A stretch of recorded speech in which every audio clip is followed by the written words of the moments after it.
Queridos, vamos abrir a palavra de Deus em Êxodo, capítulo 14, verso 15. Êxodo, capítulo 14, verso 15. Êxodo é o segundo livro da Bíblia. Temos Gênesis e logo em seguida temos Êxodo.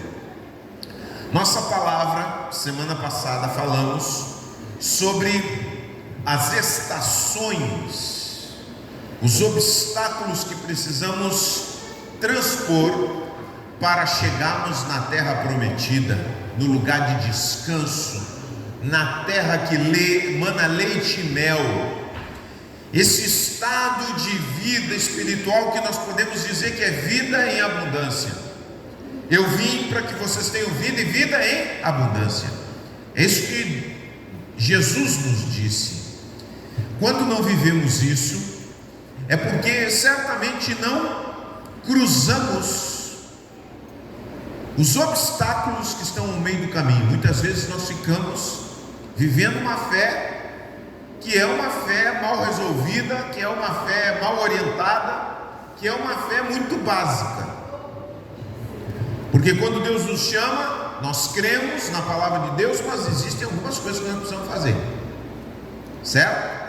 E nós falamos sobre as águas amargas. Quantos estão transpondo as águas amargas? Amém? Levanta a mão aí. Quantas pessoas vieram aqui, receberam oração? Temos que ir em frente, temos que deixar para trás as águas amargas.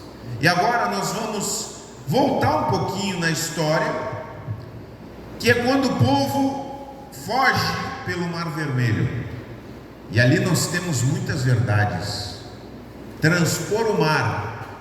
Vejam que o mar já é outro tipo de água. É diferente das águas amargas. Esse mar, ele se transforma em uma muralha para o povo que queria sair do Egito. Para sair do Egito é preciso transpor o mar. Isso tem um significado espiritual muito grande para nós. Você também precisa transpor o mar para poder avançar em direção à vida em abundância. Então vamos ler o texto bíblico. Diz assim: então o Senhor disse a Moisés: por que você está clamando a mim? Diga ao povo que marche. Gosto muito do texto, porque ele é bem específico. Não é para andar, não é para correr, mas é para marchar. E segue a palavra: tome sua vara, seu cajado, e estenda a mão sobre o mar. Divida as águas para que os israelitas atravessem pelo meio do mar em terra seca. Endurecerei o coração dos egípcios, e eles virão atrás de vocês. Mostrarei minha glória por meio do faraó e de suas tropas, seus carros de guerra e seus cavaleiros. Vejam só, Deus mostrará sua glória por meio da oposição. Fica com isso. Quando minha glória se manifestar por meio do faraó e de seus carros de guerra e seus cavaleiros, todo o Egito a verá e saberá que eu sou o Senhor. Então o anjo de Deus, que ia adiante do acampamento de Israel, se posicionou atrás do povo. E a Bíblia nos revela que o anjo do Senhor não é nada mais, nada menos do que a manifestação de Jesus no Antigo Testamento. O anjo do Senhor foi para trás do povo, aonde havia o maior perigo.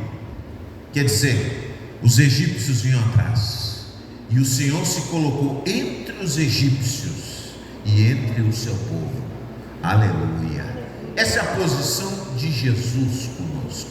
Jesus se coloca entre nós e a oposição que vem contra nós. Nós podemos ter essa segurança, meu irmão, quando nós somos fiéis seguidores do Senhor. Ele se coloca, pode ter certeza, se você está enfrentando perrengue, está enfrentando conflito, está enfrentando problemas, o Senhor se coloca entre você e as pessoas que estão tentando te prejudicar, entre as forças que estão tentando prejudicar. Muitas vezes nós achamos que Deus nos larga sozinhos nas dificuldades. Não, aqui está o que Deus faz. A coluna de nuvem também mudou de lugar, foi para a retaguarda e ficou entre o acampamento egípcio e o acampamento de Israel. A nuvem escura trouxe trevas para os egípcios, mas luz para os israelitas. Sabe por que isso? Porque para quem não conhece a Deus, para quem não conheceu o Senhor, a tua vida para eles é trevas, eles não conseguem enxergar. Eles não conseguem enxergar o bem, eles não conseguem enxergar aquilo que Deus está fazendo. Eles estão cegos, mas aquilo que Deus fez para você é muito claro, é luz. Você enxerga, Deus está fazendo, está muito claro para você. O que para os outros não conseguem entender. Muitas pessoas que não conhecem a Deus não entendem porque você vem para a igreja todos os domingos. Mas que loucura é essa agora? Por que você tem que ir na igreja todo domingo? Por que tem que ir em grupo familiar? Por que tem que estudo bíblico? Sabe por quê? Para eles é trevas. Mas para você que conheceu Jesus, é muito clara a luz. Muito clara. E segue a palavra de Deus. Com isso, os dois grupos não se aproximaram durante toda a noite. Então Moisés estendeu a mão sobre o mar, e com um forte vento leste, o Senhor abriu caminho no meio das águas. O vento soprou a noite toda, transformando o fundo do mar em terra seca. E o povo de Israel atravessou pelo meio do mar, caminhando em terra seca, com uma parede de água de cada lado. Os egípcios, com todos os seus cavalos, carros de guerra e cavaleiros, perseguiram o povo até o meio do mar. Mas pouco antes de amanhecer, do alto da coluna de fogo de nuvem, o Senhor olhou para o exército dos egípcios e causou grande confusão entre eles. Ele travou as rodas dos carros, dificultando sua condução. Fujamos daqui, vamos para longe do povo de Israel, gritaram os egípcios. O Senhor está lutando por eles e contra o Egito. Então o Senhor disse a Moisés: estenda a mão sobre o mar outra vez, e as águas correrão fortemente de volta a seu lugar, e cobrirão os egípcios, seus carros de guerra e seus cavaleiros. Assim, ao amanhecer, Moisés estendeu a mão sobre o mar, e as águas voltaram fortemente ao seu lugar.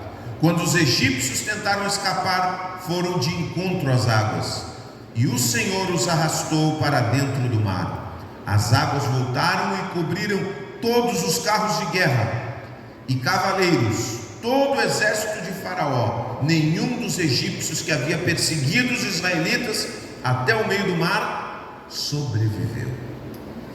O povo de Israel, por sua vez, atravessou pelo meio do mar, em terra seca, enquanto as águas formavam uma parede de cada lado.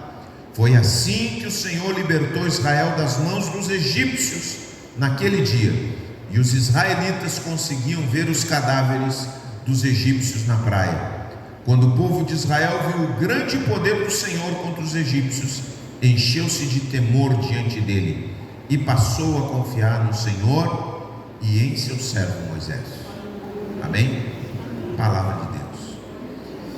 Queridos, eu quero, fica aí com a Bíblia aberta, porque tem muita coisa importante aqui, muitas verdades que nós precisamos aprender. Eu quero trazer 3 verdades aqui. E para começar, eu queria falar um pouquinho da nossa cultura, antes de entrar no texto bíblico. Você sabe que a nossa cultura é uma cultura muito passiva. O brasileiro, ele é muito passivo. E talvez essa seja uma grande razão das nossas mazelas, dos nossos problemas. Porque as coisas estão acontecendo graves no nosso país, né? E a gente vê em outros países como é diferente. Eu vejo ali no Uruguai, por exemplo, que é um país que eu visito, porque minha família também está lá, parte da minha família.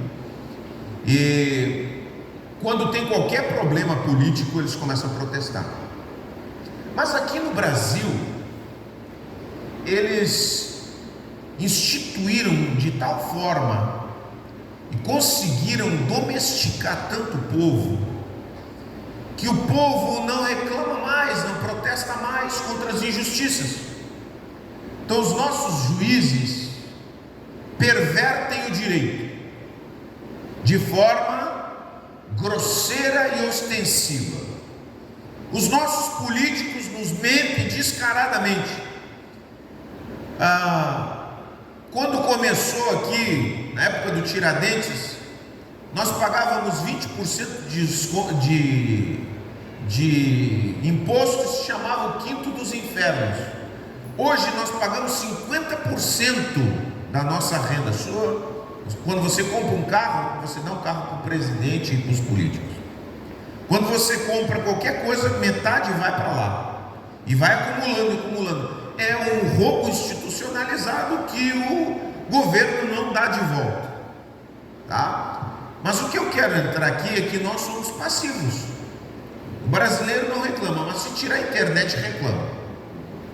Faltou internet, reclama. Faltou água, reclama. Faltou luz, mas é o máximo que pode reclamar. Depois o resto a gente aceita. Normal, deixa. Não adianta a gente se incomodar. Nós somos um povo passivo. E essa passividade, presta bem atenção, quando você se converte, essa passividade precisa ser curada para que a gente entre na vida em abundância. Porque eu e você somos, todos nós, é a nossa cultura, é o nosso jeito de ser. Porque aí a gente se converte, e o que a gente pensa? Espiritualiza a nossa passividade. A gente pensa assim: agora a igreja vai resolver meus problemas. Agora o pastor vai fazer uma oração forte e vai resolver os meus problemas. Agora os irmãos da igreja vão resolver os meus problemas. E a gente continua terceirizando e transformando aquilo que era uma questão da nossa cultura em uma questão espiritual. E aí a gente fica com tantos problemas, porque o pastor não vai resolver seu problema, igreja nenhuma vai resolver seu problema, os irmãos não podem resolver seu problema, porque Deus te chamou a uma relação com Ele. É aí a chave da questão, uma relação com Deus. A relação com os irmãos é consequência da minha relação com Deus. Eu, por exemplo, me lembro da turma que eu tinha na igreja. Eles só se transformaram meus amigos porque primeiro eu me reconciliei com eles. Porque na verdade, eu me lembro que o filho do pastor foi que me evangelizou. Na verdade eu era um inimigo deles. Eles tinham medo de mim, porque eu aterrorizava os guris com a minha péssima liderança, uma liderança negativa dentro da rua onde eu vivia. Mas quando Jesus, que eu não gostava deles, e eu não gostava deles porque eu não estava bem espiritualmente, eu estava distante de Deus. Então eu tinha pouca coisa que eu gostasse, pouca gente que eu gostasse, não confiava nas pessoas. Quando me reconciliei com Deus, aqueles que eu considerava que eu não ia com a cara, que eu não gostava, se transformavam em meus amigos. Por quê? Porque primeiro a relação com Deus se estabeleceu. É completamente diferente. A minha relação com a igreja, ela acontece em primeiro lugar porque há uma relação com Deus. Se você não tem uma relação com Deus forte, uma relação com Deus voluntária, de buscar ao Senhor, uma relação real, uma comunhão, os irmãos começam a se tornar da mesma forma que é com Deus, com os irmãos. Aos irmãos é distante, os irmãos são problema, Os irmãos incomodam, a igreja incomoda, as luzes incomodam, tudo incomoda, porque a minha relação com Deus não está, não existe essa conexão. Então vejam o que muda, e Deus nos chama então para essa vida espiritual, que é uma vida espiritual abundante, para fora da passividade. E aqui a gente vejam só como é interessante, como a gente olha aqui. Agora já está me lembrando, né? A gente está começando um novo ano. Vejam só, quantos de nós esperamos que na troca de ano mude a nossa vida? Muitos de nós estamos esperando que o ano seja diferente, mas o ano é só a troca do número. Você olhou para a sua casa? Dá uma olhada na sua casa, mesma coisa. Você olhou para você? Sentiu mais forte? Sentiu que está mais musculoso? Está mais magro? Está mais abençoado? Não mudou nada. Sabe por quê? Porque é só um. Porque o que Deus nos propõe é algo ativo, não passivo. Uma fé ativa, não passiva. Ah, pois é, coisas boas vão me acontecer. Deus nos chamou para uma parceria. O texto bíblico lá de 1 Coríntios 3,9, não precisa ir lá, diz assim: nós somos colaboradores com Deus. Você sabe o que é colaborador? É quem trabalha junto.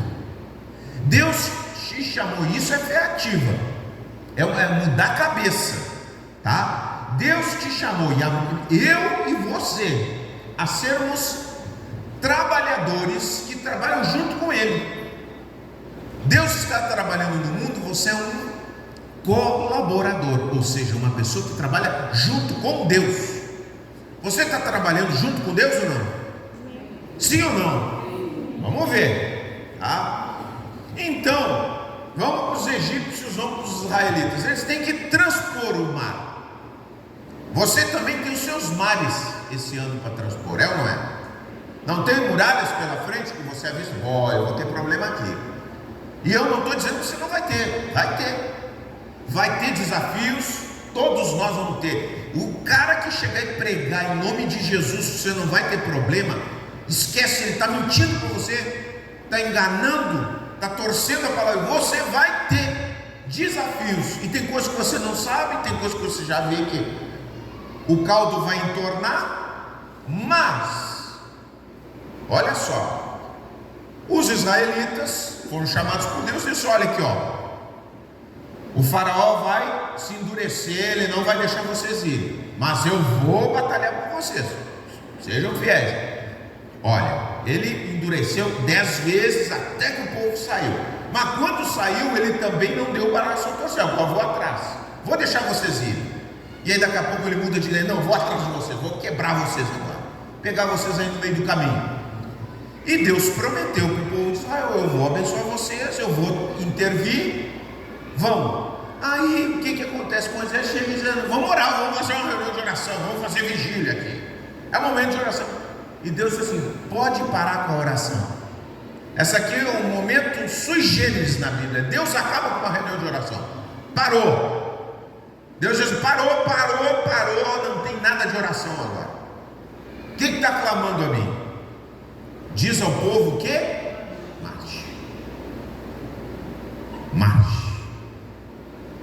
E isso é algo importante para nós entendermos.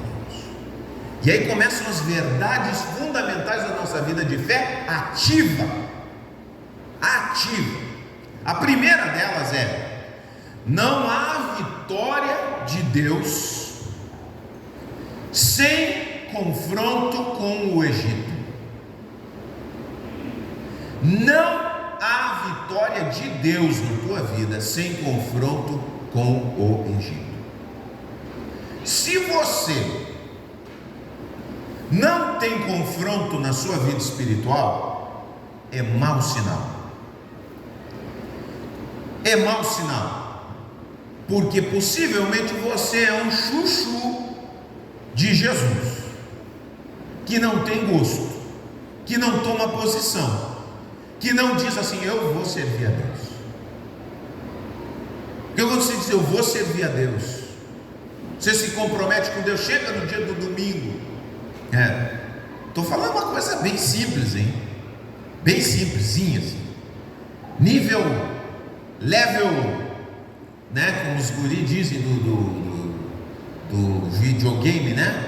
Como é que se diz aí, Tomás? Aquele nível mais baixo do videogame, né? Nível baixo, tá? Pequeno, começo. Você diz assim: eu vou para a igreja no domingo. Se compromete. Não, agora não tem. Aí já os parentes começam a visitar você. Antes de não visitar, começa a visitar bem no horário do culto. E você diz: não, nós estamos para visita todo dia, mas na hora do culto a gente vai para o culto. Aí o que acontece? Começam a te criticar na família. Ah, pois é, agora não quer mais saber da família. Tem toda semana, mas o dia, aquela hora, não, tem que ficar com a gente. Ah, não quer mais saber, aí começa. O que você faz? Qual é a sua atitude? Não há vitória de Deus na sua vida sem confronto com o Egito. Eu me lembro que, como eu falava, eu tinha uma liderança com os guris da minha tribo. Quando eu me converti, eu cheguei e disse assim: vamos para a igreja, gente, vamos tudo para a igreja. Jesus é bom, transformou minha vida. Sabe quantos foram comigo? Nenhum. Levava a Bíblia para mostrar para eles, estava tão feliz. Uma fé completamente ingênua. Gente, olha aqui o que eu aprendi na Bíblia. Um dia uma guria chegou e disse assim: leva sua Bíblia, o diabo te carrega. Avançou na Bíblia, amassou a Bíblia. E eu digo: bom, aqui eu não vou conseguir nada. E a liderança que eu tinha, que era carnal, debaixo do medo, se transformou em deboche. Porque quando você entra na vitória de Deus, quer dizer, Deus estava me dando vitória, porque eu vivi uma vida completamente deprimida, triste, angustiada, em pânico, em medo, sem direção, sem razão. Não consegui encontrar razão para viver. Quando eu encontrei, é claro, a vitória de Deus estava chegando na minha vida, mas não há vitória sem confronto com o Egito. Você vai encontrar um confronto, e quanto mais você diz assim: não, eu vou ser líder, eu quero ser um cristão maduro, eu quero aprender de Jesus. Quando você diz assim: eu vou falar de Jesus para outras pessoas, você vai ver muitas portas se abrindo, mas você vai ver muitas portas se fechando também. Essa é a realidade. Você vai chegar, tem gente que não quer nem mais conversa com você. Por quê? Porque você tomou uma posição, você deu um passo adiante. E não adianta, quando você vai saindo, o Egito, que disse que ia te deixar tranquilo, vai tranquilo, ele diz: não, vamos pegar ele de algum jeito. E tem muitos crentes que ficam paralisados nisso. Ah, meu Deus, eu pensei que a vida é uma vida em abundância. Uma vida em abundância não quer dizer que a sua vida não vai estar livre de problemas e confrontos. Vai ter confrontos, sim, senhor. Porque, claro, nós estamos indo na contramão, gente, do mundo. O mundo prega o ódio, o mundo prega a promiscuidade. Eu me apavoro todos os dias que eu pego essas músicas que o pessoal está curtindo. Promiscuidade, nível de promiscuidade que existe hoje em dia, a desvalorização do casamento, como se fosse uma coisa terrível, a maneira como as pessoas mergulham e justificam essa distância do plano de Deus, é uma coisa terrível. Mas quando você sai disso, você é acossado. As pessoas vão ridicularizar você, as pessoas vão intimidar você, as pessoas vão apontar o dedo para você, as pessoas vão apontar os seus defeitos mais do que nunca. Ah, mas tu não é crente? Para você desanimar, né? É claro que você é crente, mas não é perfeito. Você está na caminhada, você tropeça, você perde a razão às vezes, mas você está caminhando em direção a Jesus, e você vai sentir esse confronto mais do que nunca. As pessoas vão estar te olhando. Qualquer coisa você dá um passo em barco. Olha aí, vai na igreja, olha aí o cara que está na igreja, carrega a Bíblia, que ora. Vão tentar desestabilizar de todas as formas. O sistema vai tentar desestabilizar de todas as formas o seu compromisso, mas você precisa entender que o caminho é estreito. O caminho da vida é estreito. Você quer fazer o mal?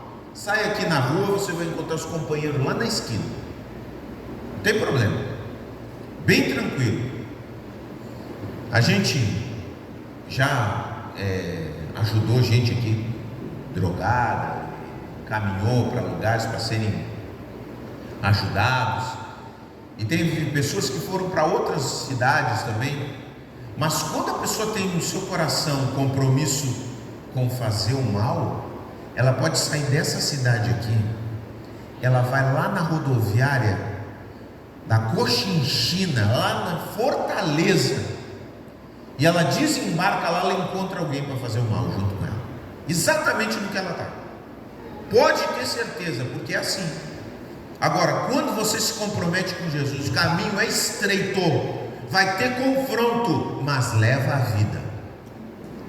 Você vai olhar para trás e você vai dizer: como Deus transformou a minha vida. Você pode ter na sua volta o conflito, mas dentro da sua alma você terá paz que excede toda explicação. Mas como é que você está tranquilo nisso?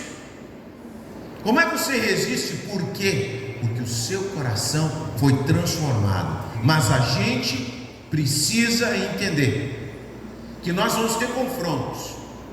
Você vai ter confronto com coisas que você se apega, que lhe prejudicam.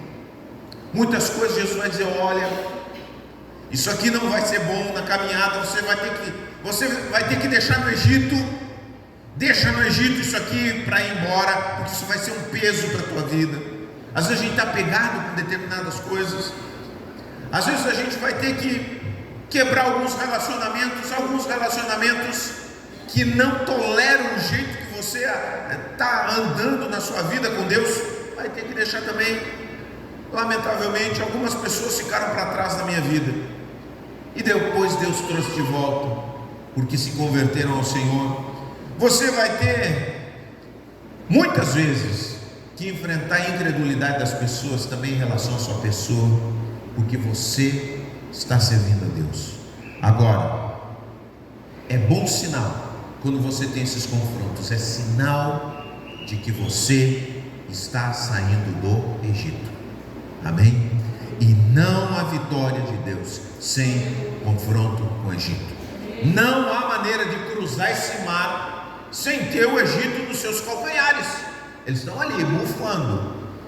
Mas o Senhor está entre você e aqueles que tentam destruir sua vida espiritual. E ninguém vai conseguir tocar na sua vida espiritual se você estiver alicerçado em Jesus. Se você estiver olhando para aquilo que Deus está fazendo. Se você estiver marchando, diga ao povo que marche.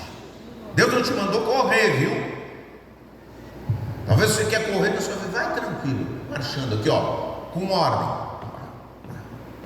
Marcha, avançando, tranquilinho, que Deus vai fazendo. Enquanto você marcha, Deus vai determinando o curso e como as coisas vão ser, mas tem que marchar. E aí vem a segunda verdade desse texto, que Deus planejou atuar em parceria conosco. Então presta atenção, Deus planejou atuar em parceria conosco.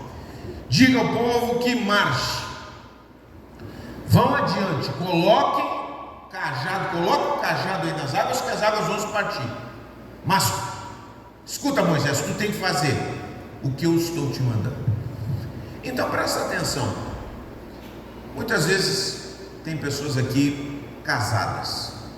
Quando você tem família, e todo mundo tem família, né? Mas quando você é chefe de família, você diz: Senhor, Começa a pedir oração pela sua esposa. O marido chega lá e diz: orem pela minha esposa, para que ela mude. Não vou nem perguntar quem já pediu oração pelo seu marido, pela sua esposa, para que mudasse. Ora pelo meu marido, ora pela minha esposa. Eu quero dizer o seguinte para você: cuida bem, hein? Deus quer agir em parceria com você na mudança da sua família. Então, para de só pedir oração e começa a agir, porque Deus também nos fala isso. Muitas vezes você está aí: Senhor, muda o meu marido. E Deus diz assim: para de pedir para mudar o teu marido, muda tu. Porque quando tu mudar, as coisas vão começar a mudar dentro da tua família. Então você, esposa, ou esposo, vamos primeiro para os homens, vamos pegar o filho, né? Fica: é porque a minha esposa não me dá carinho. Você está tratando bem a sua esposa? Fica pedindo para Deus: Senhor, a esposa é minha esposa. Trata bem a sua esposa, trata com carinho, trata com cavalheirismo. Isso é coisa antiga. Então não chora depois não chora e diz: eu não tenho carinho em casa. Trata bem a sua esposa, elogia as qualidades dela. Fica só criticando o que é ruim. Porque isso, que aquilo. E lembrando, tem pessoas que acham que sendo uma goteira na cabeça da sua esposa ela vai mudar. Não vai mudar assim. Veja as qualidades da sua esposa, preste atenção no que ela fala. Homem, que os homens, geralmente a mulher está falando e o homem dá uma voada. Você presta atenção no que a sua esposa está falando, hein, meu irmão? Aí você pede para que Deus: Senhor, a minha esposa é danada. Mas você não ouve. Ouça. A mulher também: meu marido não muda, meu marido é complicado. Mas você precisa elogiar um pouco também. Você precisa reconhecer. Você precisa dizer claramente aquilo que é importante para você, porque às vezes as mulheres dão muita volta. Mulheres, eu vou ter que dizer isso para vocês também, assim como eu disse para os homens. Os homens não adivinham o que você quer que eles saibam. Eles não têm essa capacidade. As mulheres se comunicam por indiretas. Joga uma coisa aqui, diz uma coisinha ali e as mulheres captam: já sei. Mas você joga isso para o seu marido, ele não entende nada. Entende tudo enviesado. Mas meu marido não entende. Não é isso exatamente. Você tem que dizer exatamente o que você quer. Eu quero que você, no meu aniversário, leve para sair. Não adianta você dizer assim: eu estou cansado de fazer a mesma coisa. E ele fica pensando: o que será, né? Tentando entender. Cansado de fazer uma coisa, o que será? Aí ele inventa um passeio na praia. Você queria isso, jantar no restaurante. Entendeu? Então, mulheres, por favor, entendam isso. E depois não adianta ficar brabinha. Dizer: Senhor, por que não? Você sabe. Entenda a sua parte. E uma coisa fundamental das mulheres com os homens, porque você, mulher, quando quis conquistar o seu marido, você sabia ser carinhosa com ele, né? Fazer uma massagenzinha, um beijinho, um carinho e tal. E agora esqueceu. Seja carinhoso também. Entendeu? Isso é família. Senhor, transforma a minha família. E Deus diz assim: faz o que é para te fazer. Não fica deitado em berço esplêndido, porque a nossa fé é uma fé ativa. Não é dizer: Deus, tudo contigo. Não é assim. É a convocatória que Deus nos faz. A gente precisa cruzar esse ponto, porque senão você sempre vai ficar aquém da terra prometida. Está entendendo? Às vezes a relação pode se quebrar, pode, mas requer também atitude. Existem momentos que precisam quebrar uma relação, mas exige também atitude ativa, de convicção. Não adianta esperar que Deus faça tudo, porque não é para isso que Deus nos chamou. Deus não nos chamou para sermos crianças, Deus nos chamou para sermos adultos, porque Ele nos deu a capacitação. Algumas pessoas também esperam ser reconhecidas no trabalho. Quantos querem ser bem-sucedidos no trabalho aí? Quantos oram para Deus abençoar? O Senhor abençoa o trabalho. Gente, eu quero dizer uma coisa para vocês: a coisa mais fácil hoje em dia é se destacar no trabalho. É mais fácil se destacar no trabalho. Primeiro, vá ao trabalho.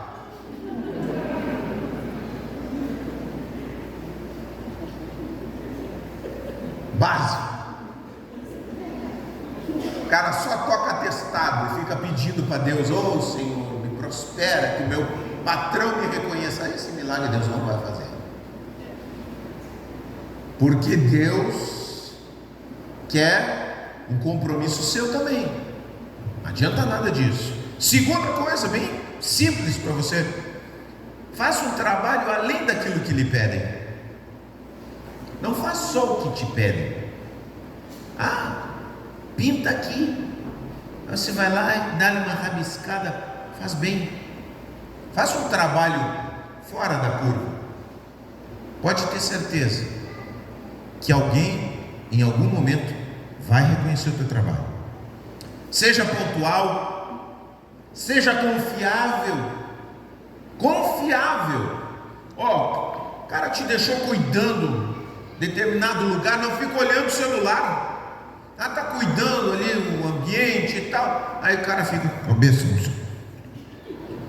passou o patrão, passou o supervisor, você estava só com a cabeça ali.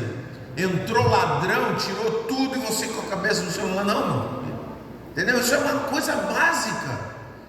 E aí a pessoa, quando você tem isso, Deus vê também o teu esforço, Deus vê o teu compromisso em fazer. E Deus também abre os olhos daqueles que estão junto com você, que eles vão enxergar que você entrega um trabalho diferenciado. Então entenda isso. Não adianta ficar pedindo passivamente, é preciso uma fé ativa. Falo dos filhos. Você que tem filhos, meu filho, um filho terrível. Querido, qual é o nosso papel? Não é só orar pelos nossos filhos, é orar e disciplinar. Até os 18 anos, pelo menos até os 18 anos, aqui disciplina. Ninguém vai, isso não quer dizer, eu não estou falando questões espirituais, porque presta atenção. Nenhum pai tem poder para converter o filho, mas para disciplinar o filho tem. Entendeu? E disciplinar é responsabilidade de quem? Minha e a sua, que é pai. Chega, o que é disciplinar? Tem muitas maneiras. Não. Sim. Se fizer isso, não vai ter aquilo. É básico. Entendeu? Se o seu filho quer aprontar e você continua dando para ele tudo o que ele quer, o que vai acontecer? Ele vai mudar com a sua oração? Muda ou não muda? Não muda. Entendeu?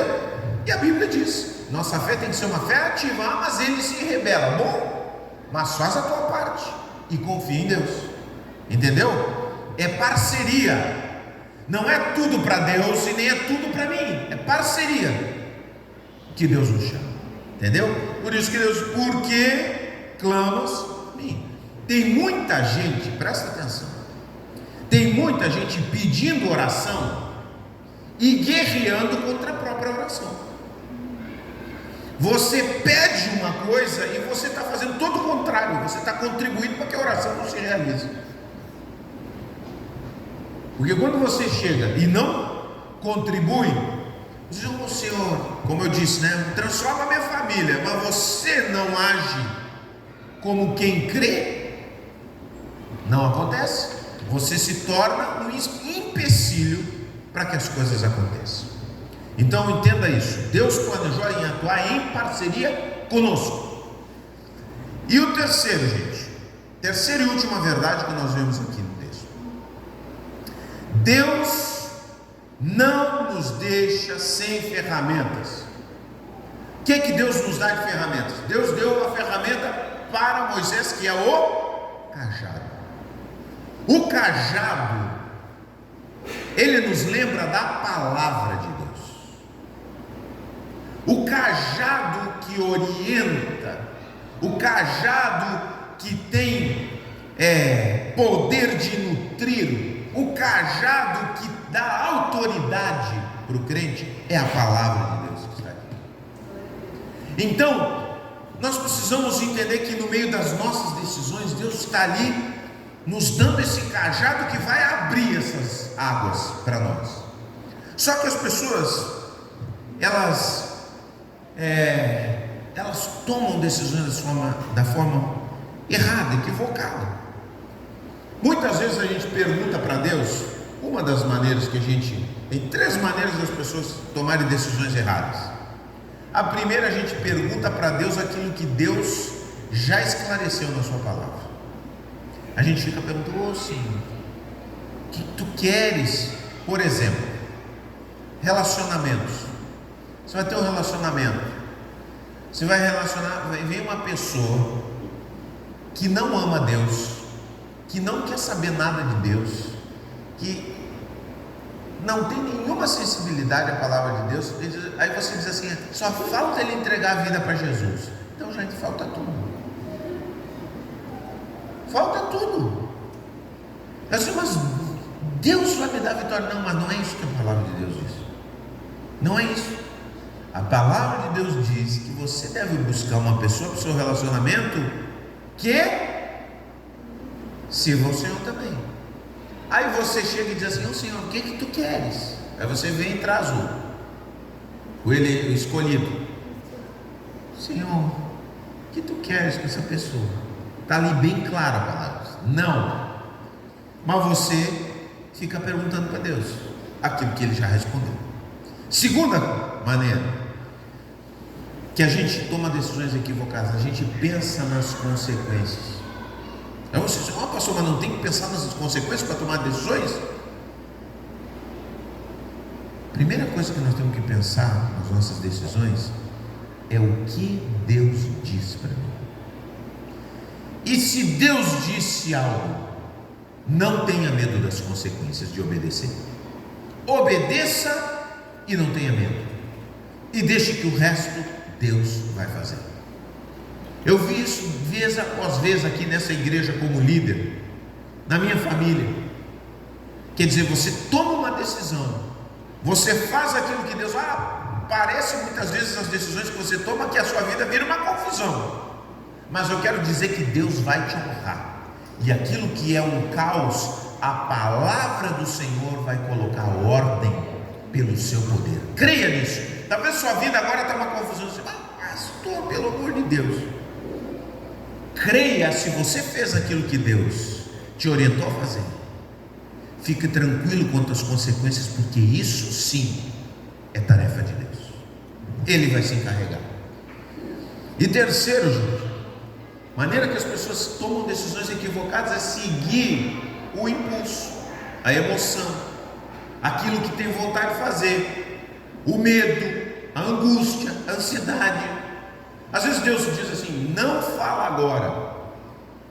Você quer falar com o seu patrão? O patrão está brabo, teve um prejuízo e você quer um aumento. Você está fazendo um trabalho extraordinário e fica naquela ansiedade: ai, mas eu quero, vou falar. Não é a hora, não é a hora certa. Mas você toma a decisão na ansiedade, vai lá falar na hora errada, está tudo errado. Tudo tem o seu momento, tudo tem a sua hora. Está entendendo como é que é? Então, Deus não nos deixa sem ferramentas. Se nós buscarmos na palavra de Deus, a gente vai encontrar a orientação, o cajado que nos carrega. A Bíblia diz tua vara e o teu cajado me conduzem, me acompanham, estão sempre presentes comigo. Quando eu permito que essa palavra me guie, eu tenho segurança no meu caminhar. E muitas vezes Deus, presta bem atenção, tem 2 músculos que Deus colocou na sua vida, que você precisa exercitar. É com você, que Ele já colocou na sua vida. Não sei se vocês lembram, quem é mais velho aqui, daquelas máquinas, daqueles aparelhos para fazer ginástica, que colocava na perna, aí aparecia aquelas pessoas musculosas, aí botava, ele só ficava dando choque assim, e aí você prometia que você ia ficar musculoso dando aquele choquezinho, né, sentadinho lá, e aqueles aparelhos fazendo cosquinha nas suas pernas.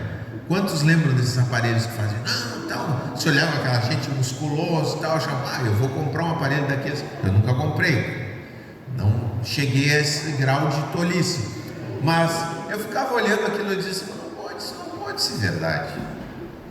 É muito fácil, que músculo, ele não se desenvolve sem sofrimento. No pain, no gain, como dizem isso, né? Sem dor, não tem crescimento.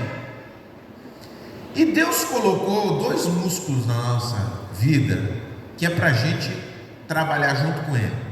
2 músculos, presta atenção nisso aí: coragem e domínio próprio. Muitas vezes Deus diz para o seu povo: sejam fortes e corajosos. Fortes e corajosos. Então, meu irmão, não adianta. Às vezes a gente fica assim, oh Deus, me dá coragem. Deus, eu já te dei coragem. Está na hora de você usar a coragem que tem. Entendeu? Porque o que a gente quer? A gente quer barbada. Não, você vai ter que tremer a perninha, fazer tremendo a perninha ali, ó. Vamos lá. Vai ter que enfrentar. Tem que falar com aquela pessoa, eu estou com medo, eu não quero falar, mas vai lá e fala. Eu tenho que fazer aquela nova tarefa, nova responsabilidade. Pego, não pego, pego, não pego, não, vou pegar, vou fazer com medo mesmo. Imagina, né? A pessoa, o seu primeiro trabalho, lembra do seu primeiro trabalho que você teve que fazer na sua vida? Deu medo? Deu. E Deus muitas vezes nos chama para algo maior na nossa vida, e tudo que Deus nos chama para algo maior vai dar medo, porque é algo diferente, e a gente tem que pegar esse músculo e exercitar. Amém? É nosso. Está aí, ó, o bíceps, vai lá e tem que levantar, não tem outra. Daí dá uma tremida, vai doer, vai arder, mas está em você fazer. E o outro músculo é o domínio próprio. Tem muita coisa acontecendo na nossa vida porque nós temos domínio próprio, gente. O povo não tem domínio próprio. Você fala o que é desbocado, que vem na sua cabeça, aí depois você diz, eu vou lá pedir perdão. Tem gente que não perdoa, gente. Já vou lhe dizendo que todo mundo é aquele crente maduro, e tem os crentes também que não perdoam. Tem gente que diz assim, quem perdoa é Deus. Eu não perdoo ninguém. Você não sabe, você fala, domina sua boca. Eu sou assim, então aguenta as consequências. Entendeu? Domínio próprio. Você que não fica orando ao Senhor, precisa emagrecer. Meu querido, domínio próprio é com você. Se vira o que você vai fazer, vai te ajudar de alguma forma, vai tirar da frente as tentações, não sei, mas Deus colocou em você o domínio próprio. Exercite o que Deus te deu. E quando você fizer isso, quando você entender essas 3 verdades da fé ativa, que não há vitória de Deus sem confronto com o Egito, que Deus planejou atuar em parceria conosco, e que Deus não nos deixa sem ferramentas, você vai conseguir passar o mar que tem diante de você, e você vai em direção à terra prometida, a vida em abundância, a vida vitoriosa. E eu quero desafiar você. E eu tenho duas perguntas aqui. O que eu preciso fazer que eu estou terceirizando para Deus? É contigo, Deus. E o que eu estou tentando fazer que é tarefa de Deus? São duas coisas que a gente precisa entender. Na fé ativa, qual é o meu papel? E qual é o papel de Deus? Aqui ele começou a falar aqui uma coisa muito importante da vida cristã, que é testemunhar de Jesus. Não existe maior forma de amor do que testemunhar de Jesus para outra pessoa, falar de Jesus. E tem gente que diz o seguinte: não precisa falar, só com o meu testemunho vai dar tudo certo. Não é assim, não é isso que a palavra de Deus diz. Testemunhar é abrir a sua boca e falar. É preciso falar. Às vezes estão falando umas bobagens lá no seu trabalho, mas você não tem coragem de falar. As pessoas têm coragem de falar bobagem e os crentes não têm coragem de dizer: não, mas não é assim. Por quê? Por que nós não temos direito de falar? Testemunhar. Vejam só, não é só deixar para Deus. Agora, também não adianta querer carregar uma pessoa para a igreja à força. Então, aí já é outra coisa. Eu testemunho e Deus faz a obra. Aí a gente entende bem que tem coisas que não podemos terceirizar e tem outras coisas que é com Deus. Amém? Vamos ficar de pé em nome de Jesus.